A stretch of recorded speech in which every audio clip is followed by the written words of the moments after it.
Ngayong araw ay pupunta nga pala kami ng book off. Yan naman tayo, book off na naman. Mabubudol na naman tayo nito. So ayan, dito nga ay kailangan namin mag-bike. Bago nga kami makapunta doon ay kailangan namin dumaan sa mga maraming obstacles kasi nga hindi biro yung daan papunta ng Aeon Mall. Andun kasi yung book off. Ayan, kanina dumaan na nga kami ng tunnel at next naman ay yung sementeryo. Alam niyo ang cute ng sementeryo dito. In fairness naman yung sementeryo dito sa Japan, hindi siya nakakatakot. Kagandahan pa dito ay talaga naman organized, malinis, at wala kang maaamoy. As of now, ito pa lang naman yung sementeryo yung meron akong peace of mind. Char! So ayan, andito na nga kami sa taas. Galing nga kami dyan sa baba, papakita ko sa inyo. Ayun yung tunnel at paglabas namin ng tunnel ay ito nga yung makikita namin sementeryo. Ang cute nga ng sementeryo dito kasi nga alam niyo ba, meron din sa mga pet. Ang mga hapon talaga mahilig sa mga pet. Yun na nga yung nagiging baby nila. At ito namang puno na to ay puno ng sakura. Imagine that. Ito pala yung puno ng sakura. Ito yung puno niya kapag hindi season ng sakura. Yung tinatawag na cherry blossom. Ang dami talaga nagagandahan doon kahit nga ako. Ganda ng bulaklak.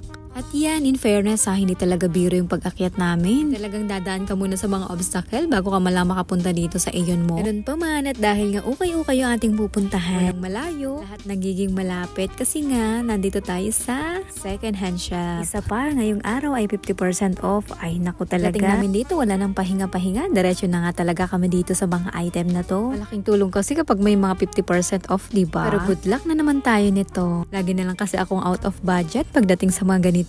At ito, meron ako nakitang isang set. 8 pieces na siya, tapos 50 yen lang. Imagine that, napakalaking tipid. Kagandahan pa nito ay meron siyang box. Pwedeng iuwi sa Pilipinas at hindi talaga mababasag. Tapos ito, nakita ko pa talaga siya. Gusto ko ngang bilhin lahat, pero yan, nagpigil na nga lang ako sa sarili ko kasi nga marami na ako nabili nito. Maraming set na rin kasi. Mura din naman na siya, nasa 800 yen lang. Tapos marami na. Ito naman sa kabilang area ay mga tumbler, mga baunan, ganon. Iba-iba. Talaga naman sa book off na to, ay naku, mabubudol ka talaga. Nakakatuwa din naman kasi magtingin-tingin dito. Meron ka din talaga matsyatsyempohan na mura lang. Tapos yung iba hindi pa nagagamit and binenta na lang siya ng mura. So dito naman tayo sa mga damit, sapatos, mga bag, kahit nga mga hapon na andito na rin. Ang dami kayong tao dito kanina. Marunong na rin sila kahit mga ganito. Akala ko nga dati hindi sila mahilig sa mga ukay-ukay. Kasi na-expect ko noon, afford naman nila yung mga brand new. Pero hindi rin pala. Same lang din pala sa ating mga Pinoy. Minsan, nakipag-unahan na nga din sila eh. Katulad dito sa fitting room, char! Bago pa nga mapuno tong basket ko ay mag-fit muna ako. In fairness, ang dami talaga magaganda ngayon. Ang dami kasing binibenta pag summer unlike pag winter. After ko nga lahat mag-fit, mamili, mag-ikot-ikot ay ito na, magbabayad na ako. Hindi naman halatang hindi puno yung basket ko, no? Umaapaw lang naman siya sa dami, char! Eto, happy Budol Day. Yun lang, salamat. Bye!